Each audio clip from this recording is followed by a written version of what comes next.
Hi friends, ഞാൻ ദീപ്തി. ഇന്ന് ഞാൻ ഒരു നെയ്പത്തിരിയുടെ റെസിപ്പിയാണ് ചെയ്യാൻ പോകുന്നത്. അതിലേക്കായിട്ട് ഞാൻ ഇതിൽ 1.5 കപ്പ് മാവ് എടുത്തിട്ടുണ്ട്.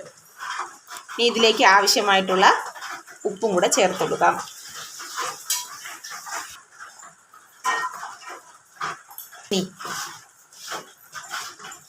നന്നായിട്ടൊന്ന് കൈകൊണ്ട് നമുക്ക് മിക്സ് ചെയ്ത് കൊടുക്കാം. ഞാൻ ഈ പത്തിരി ഉണ്ടാക്കുന്നതിലേക്ക് വേണ്ടിയിട്ട് പുട്ടുപൊടിയാണ് എടുത്തിട്ടുള്ളത്.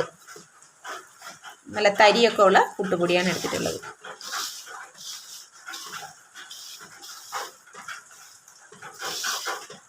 നല്ലോണം ഒന്ന് മിക്സ് ചെയ്തെടുത്തിട്ടുണ്ട്.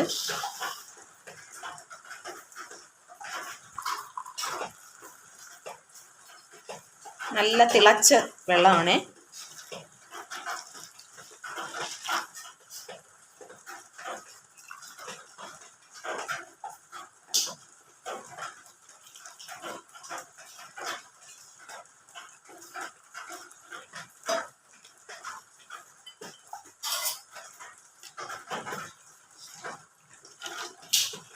നന്നായിട്ടൊന്ന് മിക്സ് ചെയ്ത് കൊടുക്കാം വെള്ളം ഒഴിച്ചത്.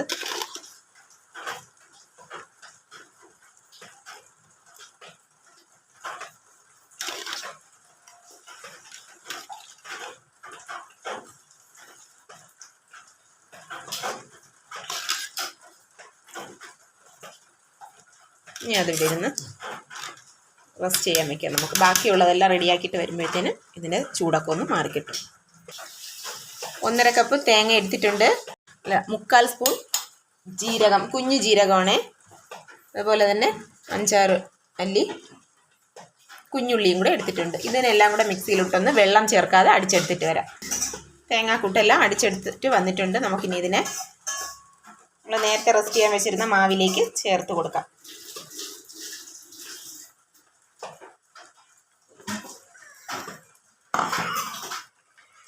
1.5 ടീസ്പൂൺ നെയ്യും കൂടെ ചേർത്ത് കൊടുക്കാം. ഒന്ന് മിക്സ് ചെയ്ത് കൊടുക്കാം.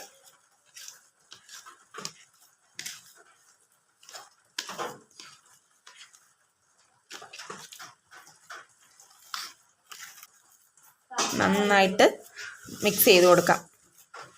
ചൂടുണ്ട് കേട്ടോ, അത്യാവശ്യം ഒന്ന് തണുത്തതിന് ശേഷം മിക്സ് ചെയ്തെടുത്താലും മതി.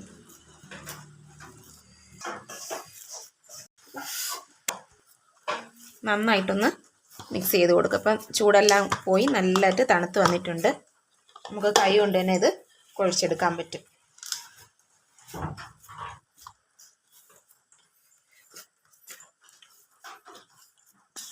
കയ്യിൽ അല്പം എണ്ണയോ നെയ്യോ തൂത്ത് കൊടുത്ത് നമുക്ക് ആവശ്യത്തിനുള്ള മാവ് എടുക്കാം. ഇതേ പരുവത്തിന് നമുക്ക് മാവ് കിട്ടണം കേട്ടോ, കയ്യിലിങ്ങനെ എടുക്കാൻ വേണ്ടിയിട്ട്. നമ്മൾ പൂരിയൊക്കെ ഉണ്ടാക്കുന്ന അതിൽ വെച്ചിട്ട് വേണമെങ്കിലും ചെയ്തെടുക്കാം. അല്ലെങ്കിൽ ഇങ്ങനെ ഒരു മാവിൻ്റെയൊക്കെ കവറില്ലേ, അതിലോട്ട് ഇങ്ങനെ വെച്ചിട്ട് ജസ്റ്റ് ഒന്ന് ചപ്പാത്തി കോല് വെച്ചൊന്ന് നിരത്തി കൊടുക്കാം.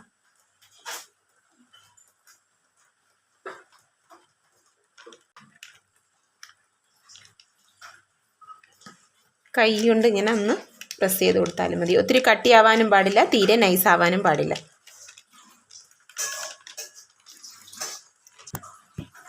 കുറച്ച് മാവ് എടുത്തിട്ടുണ്ട്. ഇനി നമ്മൾ ഇതിൻ്റെ പുറത്തിട്ടിട്ട് നമുക്കിതിനെ ഒന്ന് പ്രസ് ചെയ്ത് കൊടുക്കാം.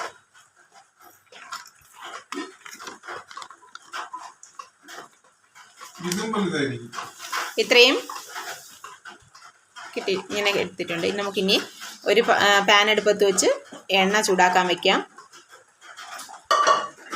തിളച്ച എണ്ണയിലേക്ക് ഇട്ട് കൊടുക്കണം.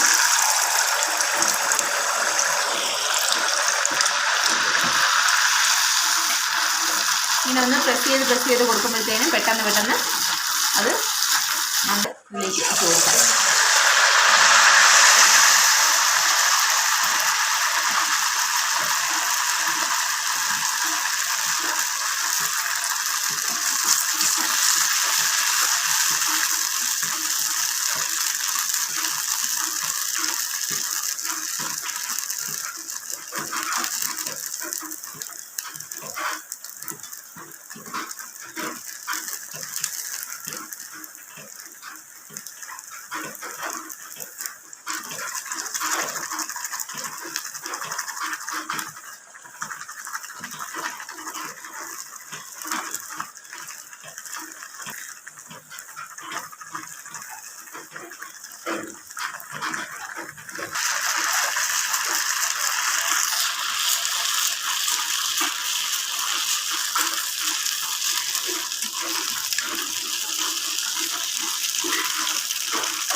നെയ്പ്പത്തിരി എല്ലാം റെഡി ആയിട്ടുണ്ട്. നല്ല സൂപ്പർ ടേസ്റ്റ് ആയിട്ടുള്ള നെയ്പ്പത്തിരിയാണ്. അപ്പോൾ എല്ലാവരും ഇതൊന്ന് ട്രൈ ചെയ്ത് നോക്കണം. നല്ല സോഫ്റ്റാണ്. ഒരു കറിയും ഇല്ലെങ്കിലും നമുക്കിത് കഴിക്കാൻ പറ്റും. അപ്പോൾ എൻ്റെ ഈ റെസിപ്പി ഇഷ്ടപ്പെട്ടാൽ ലൈക്ക് ചെയ്യുകയും ഷെയർ ചെയ്യുകയും ഒന്ന് സബ്സ്ക്രൈബ് ചെയ്ത് സപ്പോർട്ട് ചെയ്യുകയും ചെയ്യണേ. Okay, thank you.